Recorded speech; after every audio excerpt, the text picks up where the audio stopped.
The king can't move, he's cut off by the opponent's pawn, and all three of our pawns are also blocked by the opponent's pawns and bishop. So the big question is, how do we win with only a queen? Because as we all know very well, even though the queen is the most powerful piece on the board, she still can't checkmate by herself. She needs help from the king or from other pieces. All we seem to be able to do is give perpetual checks to the opponent's king, and of course, that just leads to a draw. All right, so maybe the solution is to somehow sacrifice the queen for the opponent's pawns or bishop. But that doesn't really work either. If we take a pawn, black simply recaptures with the bishop and everything's completely fine for him. And if, for example, we give check with queen a6 and then capture the bishop, that also gives us nothing, because black simply captures our queen. And despite the fact that one of our pawns becomes free, that also gives us nothing. However, there is still a win for white. If you want to try to find it on your own, pause the video now. And before I show the correct solution, make sure that you are subscribed to my channel, because then you definitely won't miss even more of the coolest chess puzzles. So let's move on to the solution. First of all, we need to play queen h7. The goal of this maneuver is simply to start pushing the king away. Black has only one available move, king e8, and in this way, we gradually drive the opponent's king into the corner to the square a8. Now the main thing is not to stalemate. We must remember that not only our pieces are blocked, but all of black's pawns and bishop are also blocked, and the position on the board becomes a stalemate. Therefore, we need to give check with the queen on c8, and this time, we once again continue pushing the opponent's king away. We transfer the queen to e8, essentially pass the move to the opponent, and then simply play queen d8. Now we continue pushing the opponent's king away in the same way, but this time, our goal is to drive the king to the first rank, and very soon you will understand why we are doing this. Black can only keep running with his king. He has no other options. Gradually, our queen does manage to push the king away. We play queen e3.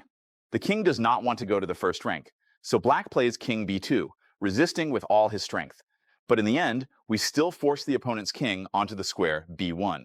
And here it becomes unclear what we should do next. Maybe we should try to drive the king to e1 and attempt to checkmate him, but that makes no sense. Black can even go there on purpose, but it gives us absolutely nothing. If we play queen c1, the king simply escapes, and once again, we have no other interesting attacking ideas. So let's go back. We were driving the king to the first rank for a slightly different purpose, namely, in order to play queen h8, attacking the opponent's bishop. And here, everything becomes clear. Black plays king c2, and only now, when the king is as far as possible from our pawn, we sacrifice the queen on h3. After the forced capture of our queen, we push the pawn to g4, and the black king starts chasing it. If it were black to move again in this position, he would play king f5 and capture our pawn. That would be a draw. But thanks to the fact that we pushed the king far enough away, we managed to promote the pawn to a queen. After that, the queen calmly picks up all of the opponent's pawns, and suddenly this turns into an easy win. Listen, you've got 4 pawns. Black has a bishop that is basically a sniper sitting in the bushes 3 miles away. Your h-pawn is 1 square from glory. It's right there. You want to push it, don't you? You can feel the dopamine hitting your brain. Stop. Don't do it. If you push that h-pawn, the bishop snaps it off, the game ends in a draw, and you have to go tell your family why you blundered a winning position in a 1-minute bullet game. In fact, that bishop is so annoying that you can't push any of your pawns right now. They're all being held hostage, so we have to move the king. But where? Do you go to d2 to help your pawns, or do you go on a heroic quest to attack the bishop? Spoiler alert, if you try to hunt the bishop, you're going to look like a dog chasing a car. Black just slides the bishop to g7, holds everything together, and you'll be shuffling your king back and forth until the heat death of the universe. The only move that doesn't make me want to retire from chess forever, is king to d2. We start the slow, painful journey. We're marching our king all the way across the board like we're looking for a lost remote control. We eventually reach h6, and you're thinking, okay, now what? The bishop is still staring at me. I'm scared. Watch this. We push the g-pawn anyway. We just give it away. Why? Because we're absolute lunatics. We sacrifice the pawn so our king can step over. Now black is paralyzed. They can't move their king, or we eat the bishop. They try to hide the bishop in the corner. Fine. We play f6. We cut the communication lines like we're cutting a wire in an action movie. and suddenly our pawns are sprinting to the finish line. Black's best try is to retreat the bishop to h8, but we just keep pushing. f6, e5, we're swarming them. Black must try to stop those pawns, but now king to f7.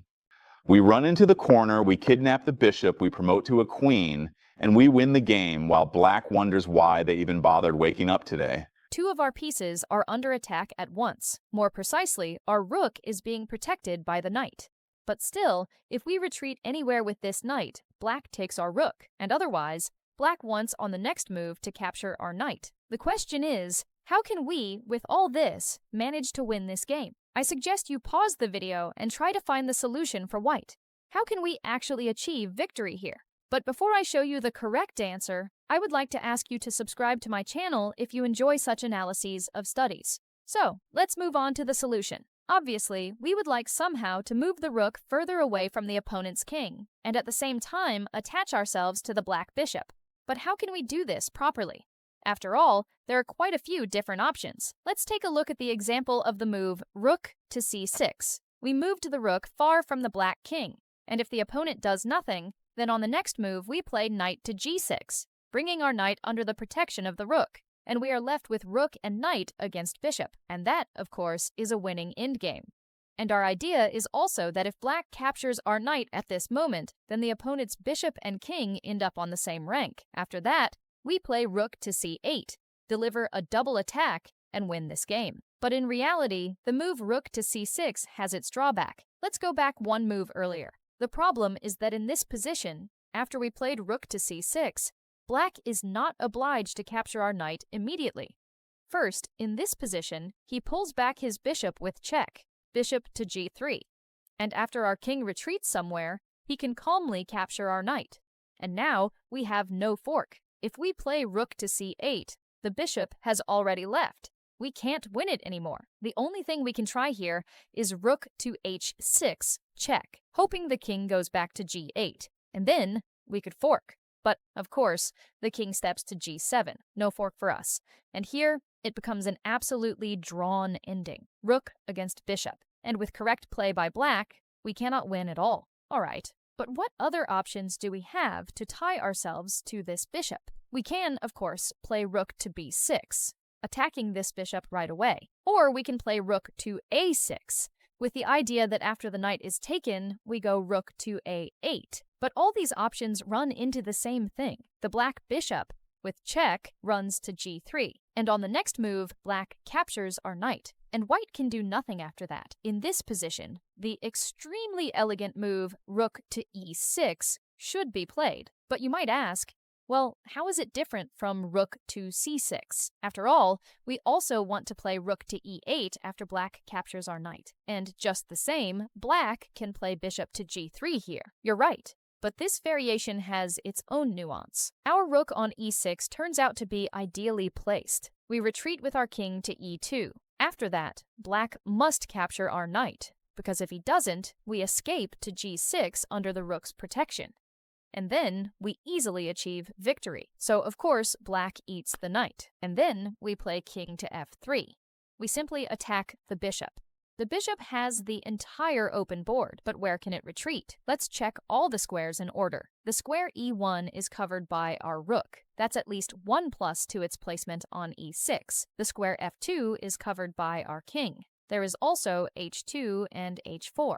But if the bishop goes to one of these squares, then we play rook to h6, delivering a double attack. Fine, but the bishop also has another big diagonal. Where can it move along that? The square f4 is covered by our king, e5 and d6 are covered by the rook, another plus to its position on e6. The square b8 is unavailable because we would play rook to e8 and deliver a double attack. Accordingly, the only available square left is c7. But after that, we still play rook to e8 check, and on the king's retreat, we deliver a double attack on the king and bishop and secure victory. That's how we managed to trap the bishop on a completely empty board.